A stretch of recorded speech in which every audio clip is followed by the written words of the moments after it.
Today's show is brought to you by locally owned and operated Highland Rim Speedway. Visit their website at highlandrim.com. Talkapolis, the social media TV network for your city.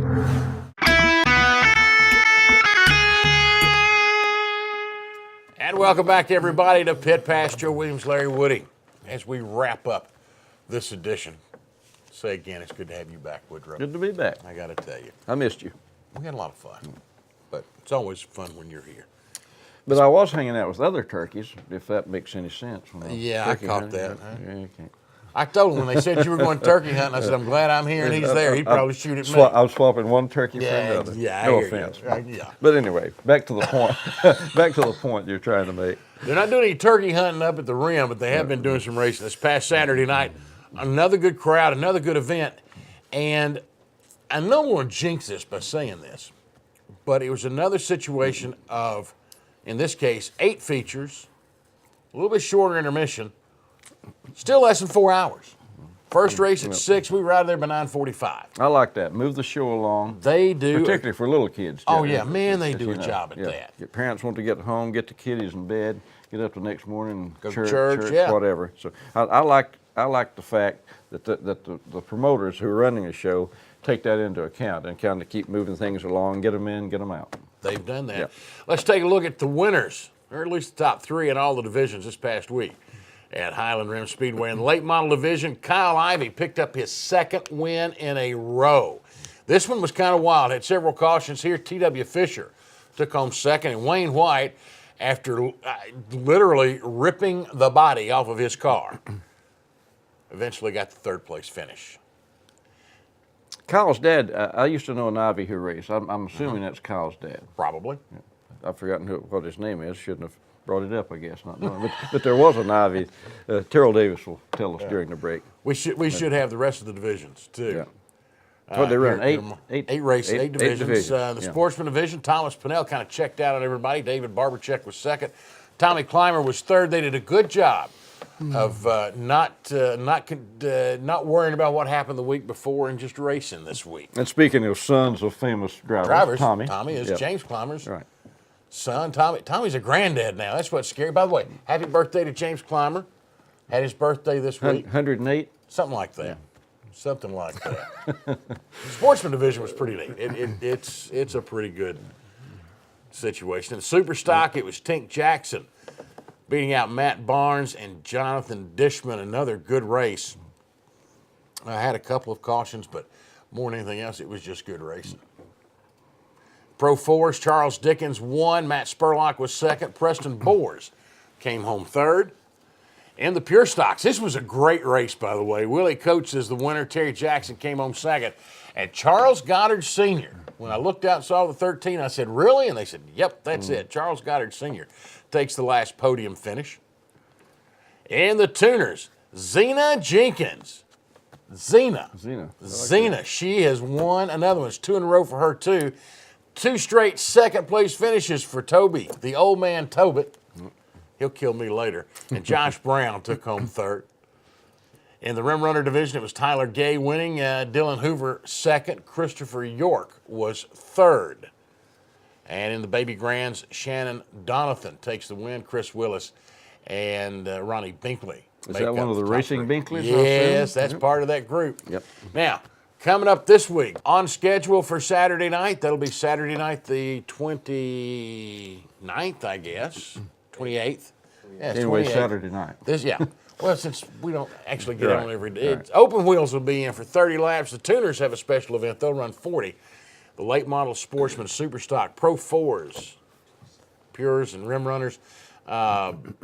Qualifying schedule for 4. First race scheduled for 6 p.m. For more information, you can go to the website at highlandrim.com. Got starting times, ticket information, directions, everything you need. All the good stuff. Right. 2 things I am going to say that I probably wouldn't. Well, let me do this other thing first. Coming up Mother's Day weekend, the 10th and 11th, Southern All-Star Series moves into town. Mark Day is expected, the defending champion in that group, and several others that we know. We'll have more details as we get closer, but that ought to be one heck of a 2-day weekend at Highland Rim. Now, one thing I do have to say, Larry, having been in the business, having operated both sides of the fence, this kind of thing, and you're going to laugh. I know you are, because I can prove. I got to tell you, the work that they've done, the improvements they've done, it just absolutely blow your mind away. But they've got some of the best racetrack concession food that you're going to find. I mean, they got everything from the burger, the typical burgers, etc. Fried Nutter Butters and Oreos. And you speak as something of an Oh, authority. yes, I am. That's what I'm saying. They've even got a spot where you can get a plate meal. I mean, and picnic tables to sit and eat between the races. I am just terribly impressed by the work they've done up there. Joe, this sounds like a testimony of a satisfied customer. You can bet on that one, partner. And Larry, it's something that it's important because we've talked about for years about the state of local racing and what's going to happen and where we're going to go and where are our new stars coming from. And I'm kind of wondering if these guys aren't on the front cusp of that return to the Saturday night racer who gets to learn his craft. And then, some learn the craft and never move on because they don't want to. Some learn the craft and move on because they have greater ambitions. And I got to believe these guys are on the front cusp of that. And the Rim promoters, we've talked to them, had them on the show. They're such good people and they're so dedicated and so committed, Joe, that you're glad to see them off to a good start because we know how much work they put into this place. Yeah. And as we talked to some of them, Buddy Williams, some of his guys, that they think the Rim future's unlimited, and they've kind of hinted at some more things in the future to maybe expanding it. But I talked to Roger Cunningham, one of the owners, a couple of weeks ago, and he said their ultimate goal is to make Highland Rim Speedway the second best racetrack in the state. He said, now we can't beat Bristol. Right. He said that Bristol's got number 1 nailed down, but he said we think we can make the Rim the number 2 racetrack in the state. Pretty high target to shoot at, but as I say, I'm all for them. I hope they can pull it off, and they're off to a good start. Based on the tracks I've seen around this state, they're already getting closer. Yeah. Also, the other thing about what they've got going up there that has impressed me, you see the sign going in, no alcohol allowed. At a time when all kinds of venues are begging for any kind of revenue that they can get,